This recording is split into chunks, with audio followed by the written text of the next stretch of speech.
In this comparative study, I'll be focusing on two films: Bardo, False Chronicle of a Handful of Truths, released in 2022 and directed by Alejandro González Iñárritu, and Big Fish, released in 2003 and directed by Tim Burton, looking to answer how these movies use surrealism to question the verisimilitude of their protagonists' lives. These films are particularly interesting due to their contrasting approaches to surrealism. On the one hand, Bardo tackles surrealism through the lens of superreality, a place where the subconscious leaks into real events unnoticed, letting our deepest desires and memories infiltrate our reality. On the other hand, Big Fish doesn't take its surreal aspects from the subconscious, as the reality is presented through stories, meaning that these surreal alterations are purposefully made and constructed. It's a hyper-reality.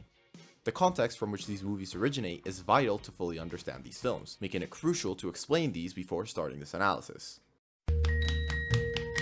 Surrealism originally emerged as an artistic movement during the early 1920s, finally reaching the film medium through movies such as Buñuel's and Dalí's Un chien andalou. This film movement challenged normative filmmaking by utilizing highly interpretive and sometimes abstract ideas, combining elements of nonlinear narratives, symbolism, surrealist imagery, and juxtaposition, leaving audiences confused and often feeling like these narratives were senseless and convoluted. However, surrealist cinema isn't supposed to make sense, at least not in the way we think. Surrealist cinema is all about making us feel a certain way, whether it be confused, happy, outraged, etc. This idea of emotionality and subjectivity reigning over conventionalism and logic is certainly seen in both movies. In Bardo, we are placed along Silverio as he traverses a complex dream state that seems unexplained at first. Silverio is an undeniable personification of Iñárritu, which he himself described as his alter ego. By creating parallels between him and his character, Bardo is, essentially, a metaphor for the director's life. Iñárritu purposely ignores the veracity of the stories he tells, since, for me, there was a need to fictionalize and represent those things in a cinematic way and look for a higher truth. It's not the events that matter, it's how I felt about things.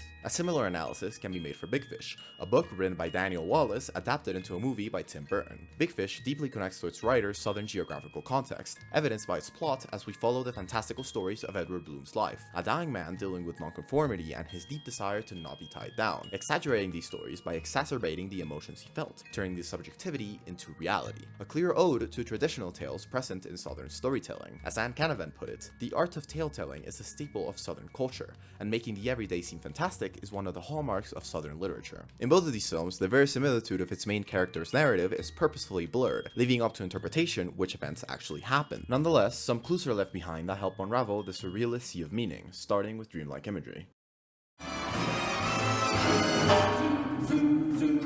In Bardo, dream sequences utilize long, continuous tracking shots filled with seamless transitions between camera angles in order to imitate the fluidity of consciousness. The use of an Alexa 65 camera accompanied by a 17 and a 21mm lens as opposed to the usual 35 to 50mm lenses used in film give the camera a much larger depth of field, allowing both near and distant elements within the scene to be in focus at the same time. This borderline purposeful absence of a depth of field is reminiscent of surrealist paintings, where the focus isn't solely on the subject, but also on the world around them, giving equal importance to them regardless of the character's place within the composition. For example, regardless if Silverio lies in the middle of the screen, at the edge of it, or if he's even present at all, the depth of field will maintain just as much focus on the world around him. All of these elements immediately submerge the viewer into the surreal reality Iñárritu is trying to convey, making them question if any of the events happening on screen actually took place, or if they're all a result of Silverio's subconscious taking complete and unadulterated control. In Big Fish, the dream sequences tend to differentiate themselves through the use of color and camera shots, creating a salient contrast between the somber and melancholic ambience of Edward's life and the fantastical, idyllic surreal world of his stories. In Edward's current reality,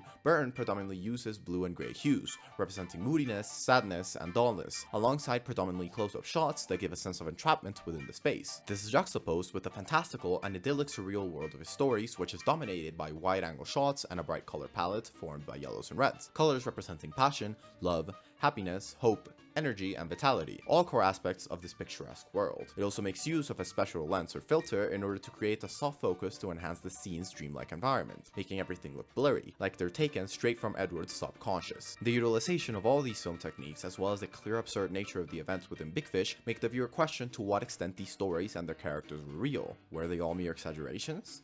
A plausible answer to this question can be given through symbols, all of which serve as a medium to question the veracity of their respective stories. Are they real, or are they a representation of something else?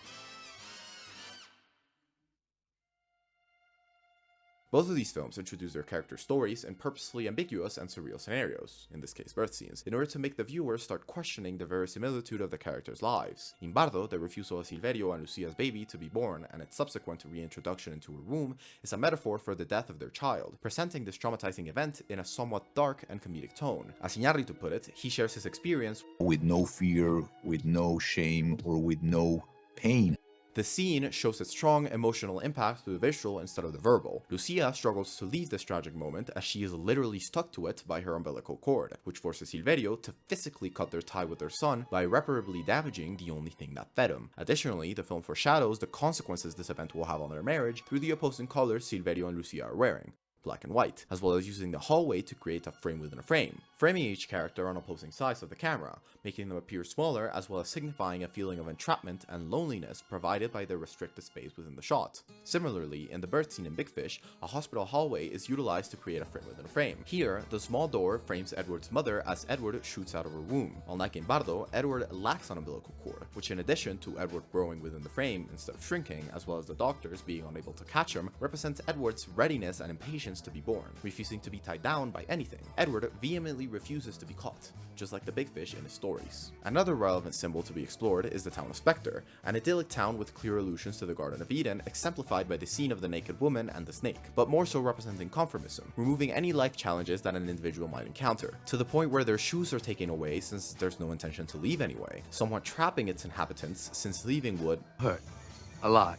Spectre also seems to resemble the Lotus Eaters, a tribe in Greek mythology that regularly consumes lotus plants, causing them to live in a perpetual state of bliss. In this case, the lotus plants are represented through the pie that's given to Edward when he reaches the town. All of these elements point towards Spectre being fictitious, a complete fabrication within Edward's narrative. Nonetheless, his son Will then visits Spectre, which, although run down, is real. Finally, the Hernán Cortés scene in Bardo is plagued with symbols extremely relevant to the Mexican context of the film. First, we see a dead Cinteotl, the Aztec god of corn, lying on the ground. Behind him, a mountain of bodies topped by Spanish conquistador Hernán Cortés. Here, Cortés represents Spain as a whole, who, in the words of Silverio, brought nothing but La viruela y el sarampión y el miedo al infierno. Cinteotl, who represented prosperity to the Aztecs, is killed by the Spaniards to make way for their new gods and beliefs, killing thousands in the process. The sequence, although extremely surreal, is then revealed to be part of a movie Silverio was making. The purposeful combination of memories not only represents Silverio's decaying mental state, but also poses a dilemma for us as the audience. Was this whole sequence a farce?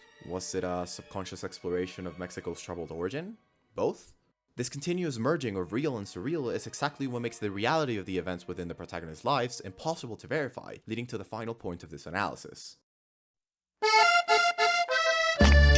Both Bardo as well as Big Fish utilize non-linear narratives in order to tell their stories. Big Fish follows two main plotlines: the present, in which Edward is living his final moments, and the past, with all of Edward's surreal alterations to reality. Both of these plotlines tend to be treated separately from one another. However, they end up somewhat converging at the end when two alternate endings are formed. The first one is the reality in which Will must live in, where his father's surreal facade is broken and he discovers the extent of Edward's exaggerations. The second one is treated by everyone else as some sort of true ending. Here, all of the characters of Edward's stories greet him one last time, after which he turns into the big fish he caught so many years ago, creating a loop in the events of the story, questioning the reality of his life's events one last time and making an ode to Fellini's 8.5 while doing so.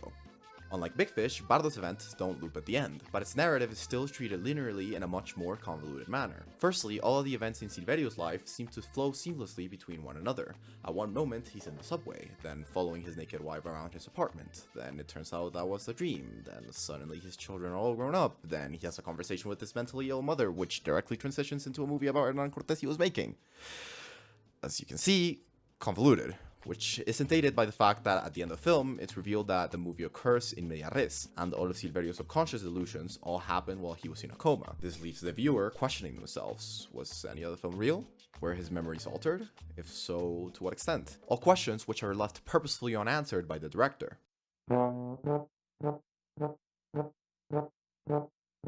So where does this leave us in regard to the question? The how is pretty simple to explain. Dreamlike imagery, symbolism, nonlinear narratives, and juxtaposition all complemented by the director's choices of surrealist subgenres. But as for the why make what's real in the main character's biographical narrative so ambiguous, well, we'll never actually know the answer. But perhaps that's the point. All of the director's authorial choices are made so that we question ourselves and the stories that they create. It's not the answer that matters, but instead how our incessant self-questioning and confusion make us feel while we're watching these movies.